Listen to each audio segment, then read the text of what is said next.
บายดีครับพี่น้อง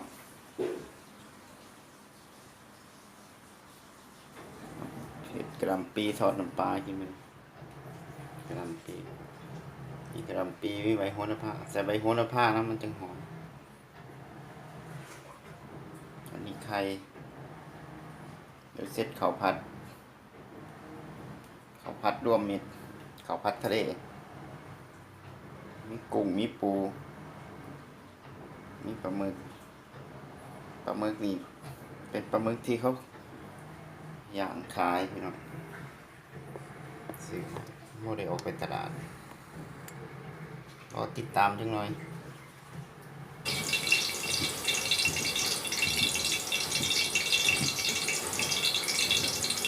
นิดพริกขี้หนูร้อยเนี่ยพี่น้องกระเทียมเดี๋ยวเอาไปเห็ดข้าวผัด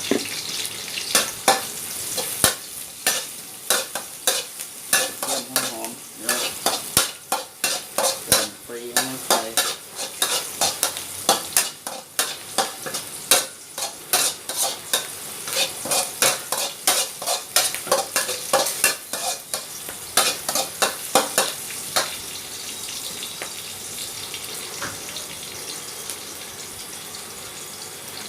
ฟรีทอดปลาด้วยพี่น้อง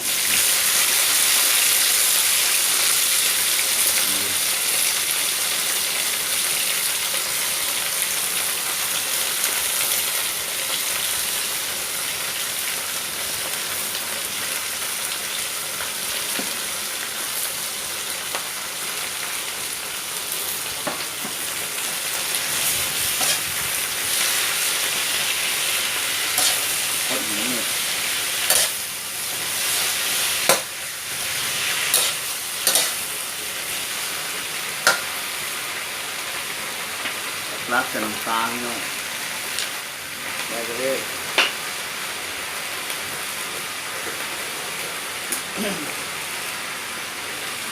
เดี๋ยวคุณคนเดี๋ยวอะไรเนี่ย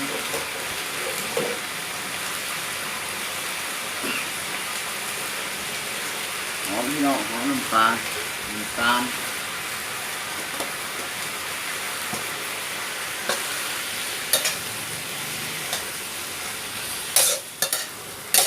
ผมใส่น้ำมันหอยแล้วครับพี่น้องเราบ่เมา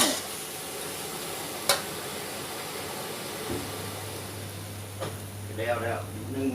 อย่างใส่จานพี่น้องเดี๋ยวมาเฮ็ดข้าวผัดต่อกับช่วงนี้ลูกบ่ได้ลงคลิปเฮ็ดอาหารเฮ็ดหยัง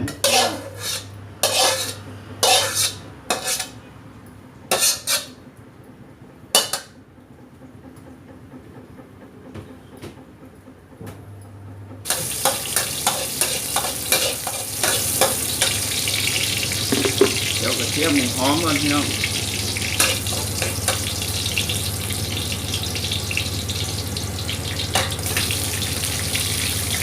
ใส่ก่อน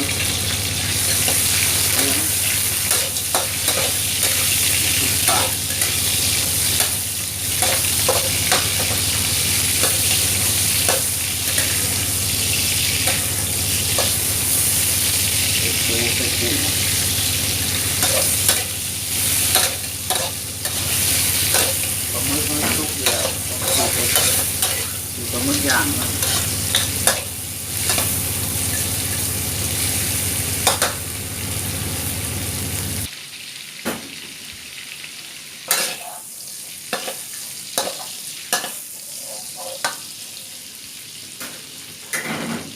ใส่ไข่ไปพี่น้องเลยไข่ต่อเลย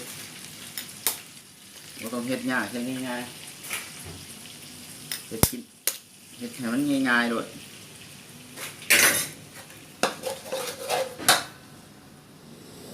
แก๊สเล็กน้อยเลย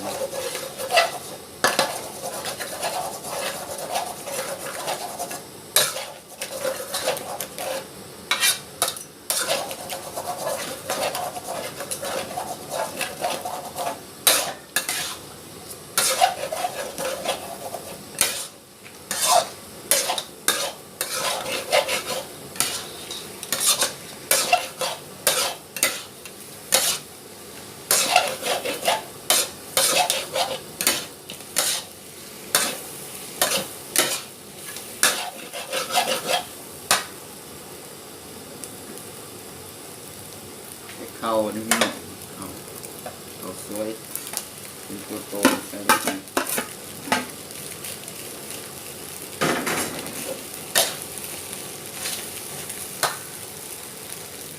เบาแก๊ส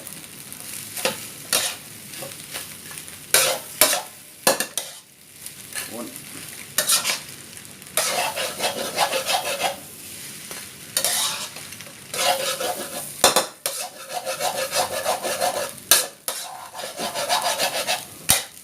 ง่ายๆพี่น้องสูตรใช้สูตรมันครับปูนี่ครับแก้วก็ต้องหักขาหักอย่างนั้นใส่ไปโอ้เลยเฮ็ดเป็นแบบว่าง่ายๆปรุงรสไปนี่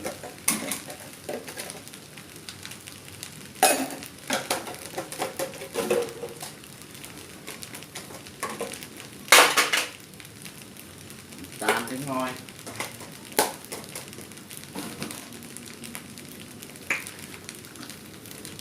น้ำปลาน้อยหนึ่งปลาใส่หลายนิดนึง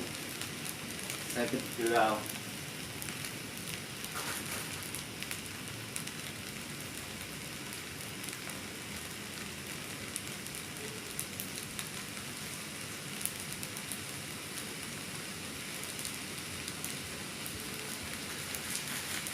เกลือจิ๊กน้อยพี่น้อง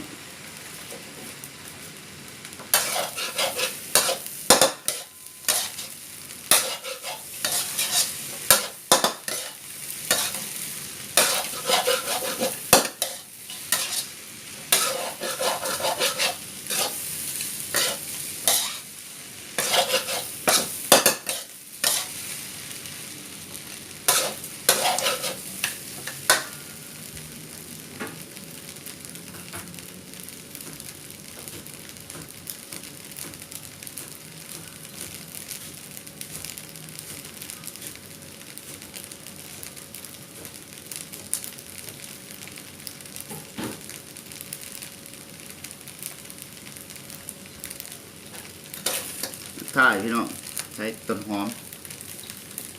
ใส่ไปเลย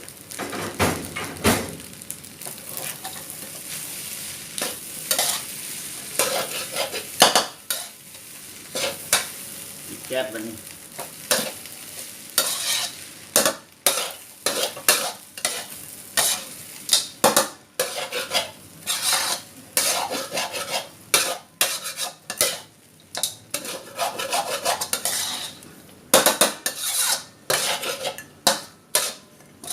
ข้าวทะเล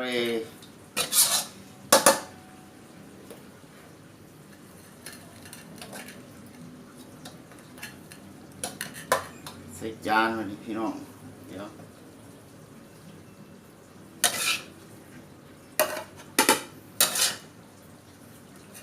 ใส่จานใหญ่เลย